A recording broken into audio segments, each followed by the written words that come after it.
What is up, guys? Welcome to another video. I'm sorry I have not posted in a while. I apologize. To get my excuse out the way, I was sick a few weeks ago. I missed the Florida game, which really disappointing to me. I had that game circled on my schedule before this year started, and it was a close game. I should have talked about it. I had a lot of opinions on it, but I was sick. And then these last few weeks, I didn't put out a prediction for Ole Miss. Another game I had circled. Sorry for that. But this is end of the quarter grades for me. And not to brag on myself too much, but I'm getting some of the best grades I've had in a long time. So I think it was worth it for me to take a week or two off to improve my grades. But I know you don't want to hear about all that. You didn't come here to hear about my grades. You came here to hear about college football. Specifically, my college football recap and my college football top 10 after week 5. And that is what you're going to get right in a second. If you love college football content, you should subscribe to me. At the end of this video, if you like it, you should like, subscribe, and comment. I do college football videos all the time. I'm sure there's a lot of content for you if you love college football. But let's get into the recap.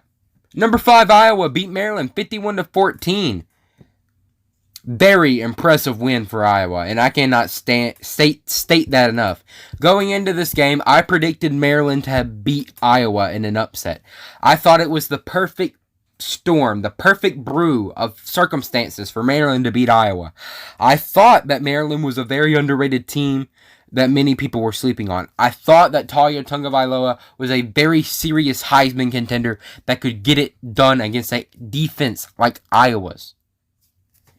I thought that since it was a Friday night game, and if you know anything about Friday nights, they can be trap games sometimes. I thought it was a Friday night game. It was at Maryland. But besides all those factors, Iowa came in and absolutely rocked them. 51-14. Forcing 6 turnovers? Wow, that Iowa defense is very impressive. And this really proves to me that I should pay some attention to Iowa. And they're not just in the top 10 to just be in the top 10. Very impressive win for Iowa. We'll have to see how they do next week against Penn State.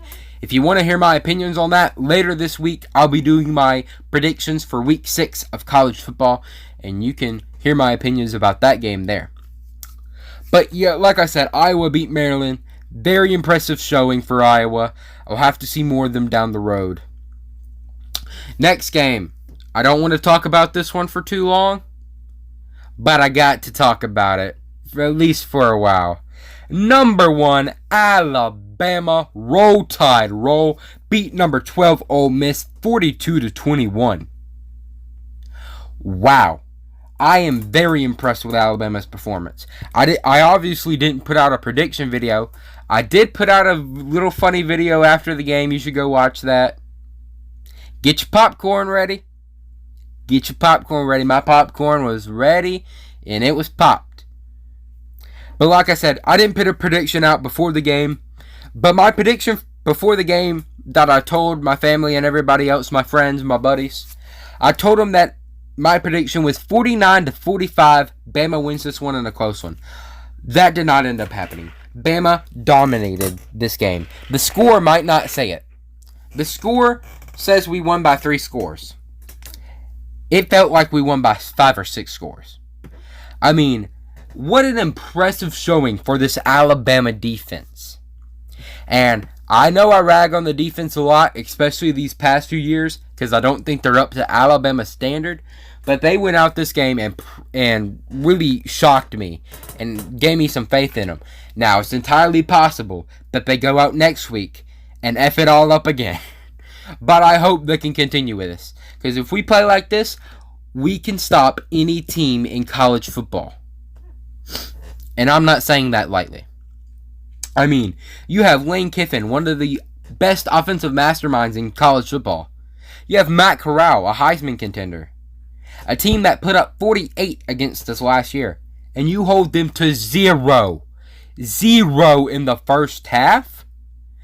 And halfway through the third quarter, they only had 7. It was 42-7 at one point.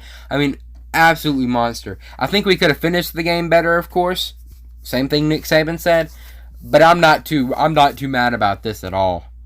I mean, we went in and we dominated. Roll Tide roll. Now, it wasn't flawless. I could get him into some nitpicks. We could tackle better. I think Bryce Young needs to improve on his deep balls and his pocket presence. But that's another video for another day. I can't make this segment too long, or I could go on a 20-minute rant. Number 1, Alabama beats number 12, Ole Miss, 42-21. Number 2, Georgia beat number 8, Arkansas, 37-0.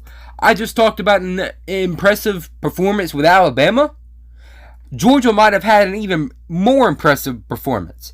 Arkansas, an up-and-rising team that beat a top 25 Texas A&M team at college, or it wasn't at College Station, it was at Jerry's World, but in Texas. And then they go and beat the Texas Longhorns, another top 25 team. Arkansas was looking legit. And then Georgia came in and molly-whopped them. They smacked them around. Arkansas could not do anything. Not anything on offense. They couldn't stop Georgia's offense either. Georgia is serious this year. Before this, or to start the season, you can go back to some of my videos from a few weeks ago. I said it was Alabama and everyone else. This game especially has proved that I was wrong. It is Alabama and Georgia, and then everybody else. Georgia is a serious contender, and in my opinion, they can hang with Alabama. Now, of course, I would choose Alabama if they played today, Roll Tide roll. And not even my bias, I would still pick Alabama if they played today. But they can hang with Alabama, and they proved that this weekend with such a impressive performance. And the funny thing is that their quarterback only had like 72 passing yards, and that was their backup. They could have done so much worse. So much worse. But it's crazy. I got other games to move on to. Okay. An upset. One of the biggest upset this week, probably. Stanford upsets number 3 Oregon, 31-24 in overtime. I did not see this coming. A lot of people told me that Stanford was going to pull off the upset. I didn't believe them, but they were right. I mean, it was close, but they did it anyway. Oregon did not look too good. Oregon didn't look too good. I mean, Stanford isn't exactly an Alabama caliber type team. They should not be beating Oregon, is all I'll say. But a shocker there. We'll have to see how that mixes up the Pac-12. I really thought Oregon, this could be Oregon's year, but no. Stanford upsets them in a big one. And Stanford should be proud. Man, I love college football upsets. On to the next one. Number 6, Oklahoma survives Kansas State 37-31. Man, what is up with Oklahoma this year? Going into the season, I was told they were supposed to be the best team in college football. That they finished strong last year, and Spencer Rattler was coming back, and they could beat Alabama, and they were going to be the national champ, and they have crash landed this season. They barely beat West Virginia by 3 points. They barely beat Nebraska by 1 score. They barely beat Tulane by 5 points, and now they barely beat Kansas State by 6 points. I will say Kansas State is better than the ones I just mentioned, but still, you only beat them by 6 points? Pathetic. Very, very, very pathetic to me. I mean, I still think Oklahoma's a good team, but I don't think they're what they're made out to be. Number 7, Cincinnati shocks number 9, Notre Dame at South Bend, Indiana. I told y'all. I called it. I may have not put it on there. I put it on Twitter that I was going to. Cincinnati is serious. Cincinnati is a serious team. Desmond Ridder is a serious quarterback. And they proved it going into South Bend and beating Notre Dame at home. Just another one of those games I called. Not trying to get too hyped up. I mean, I think Cincinnati was favored. It's not like I called the game of the century. But still, I did call it. A lot of people picked Notre Dame. And I've been telling y'all this year, I'm not high on Group of 5 teams. Never, almost. But this Cincinnati team's really good. Y'all have to see where I put them in my top 10 in a few minutes. Kentucky upsets number 10 Florida 20-13. I called this one too. Don't sleep on Kentucky. Kentucky's a sleeper team. I don't think they can hang with the Alabamas of the world. But I called it. I said they can beat the Floridas of the world, and they did. At home, Florida not looking too good this weekend. And I called it. Don't sleep on Kentucky. Now, like I said, I don't think they're beating Georgia or anything. And I think if they played again at the Swamp, I think Florida beat them. But they're still a good SEC team. They're better than a lot of others. Another one, number 14, Michigan beat Wisconsin. Michigan surprised me this week. Michigan really surprised me this week. I picked Wisconsin to win in kind of an upset-ish type game. But no, Michigan proved 38-17 that they're serious this year. Or at least I hope. I don't know about serious. Hold up. But at least they're better than I thought. They should get some respect from me. And we'll see how they do going down the line. We'll have to see. Miss State knocks off number 15 Texas A&M 26-22.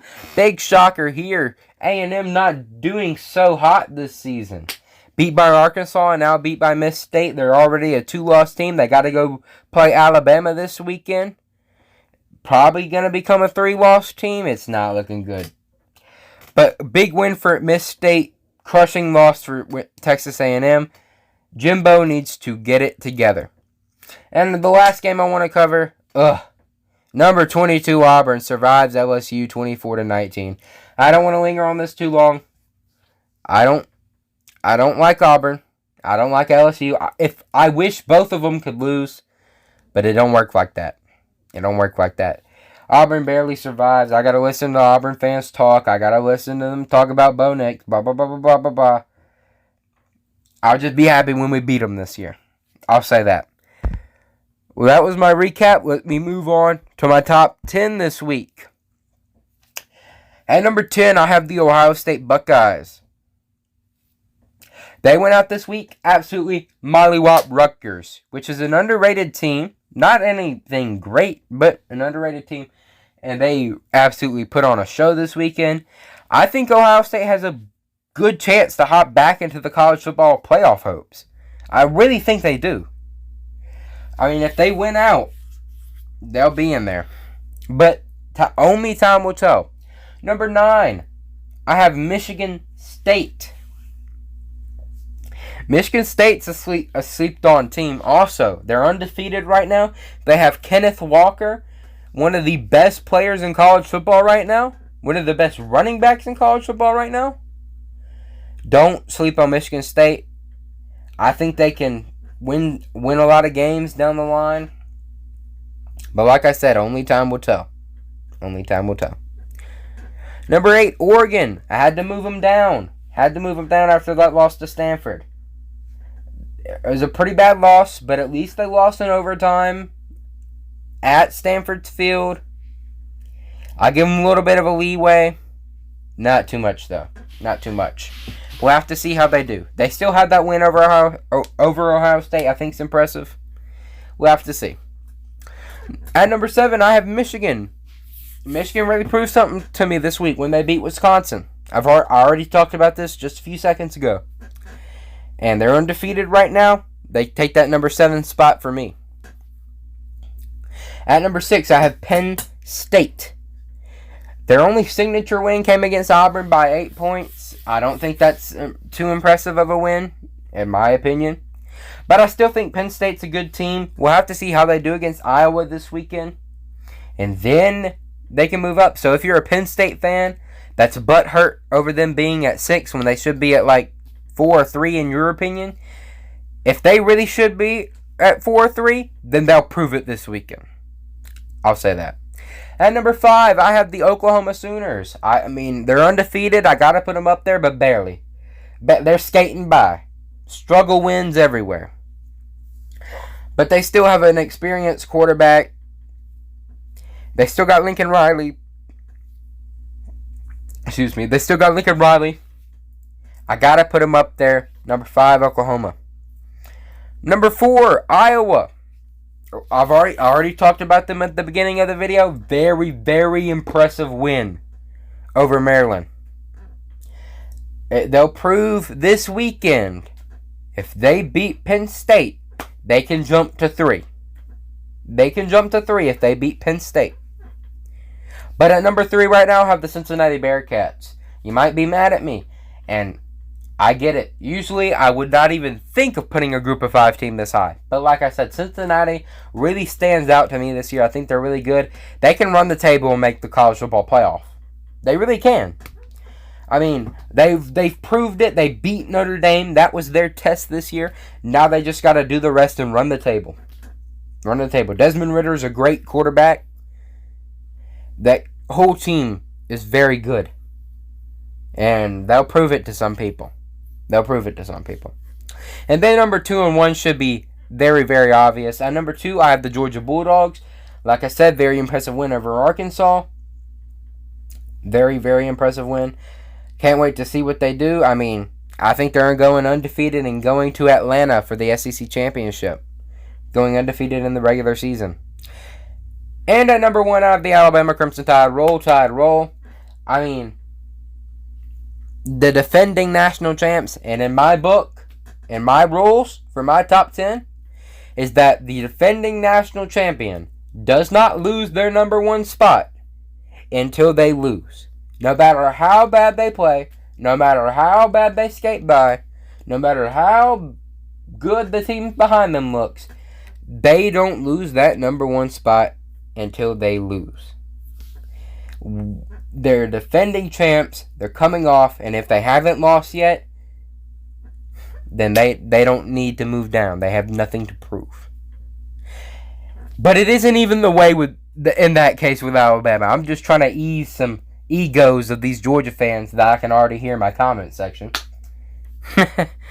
But number 1, Alabama looked impressive this week. Already talked about it. Roll, Tide, roll. I got my popcorn ready. But yeah, that was my top 10 and my recap. Felt really good making another video again. Let me know your thoughts on it. Am I a dumb person? Let me know. Am I a brainiac? Am I the smartest college football analyst there is? Let me know. I don't think I'm neither. But whatever you think, put them in the comments below. I love to talk college football. I read every comment. And I do this because I like to start discussions. I love to put my opinions out there and let other people react to my opinions and discuss from there on. So I would appreciate it if you leave a comment and let's discuss or discuss with other people in my comment section. What performance do you think was impressive this week? Like I said, put them in the comments below. If you like this video, please like and subscribe. I'll be back later this week with the Heisman Watch. And then back even later this week with my predictions for Week 6. But this has been Landon signing off. Roll Tide. Peace.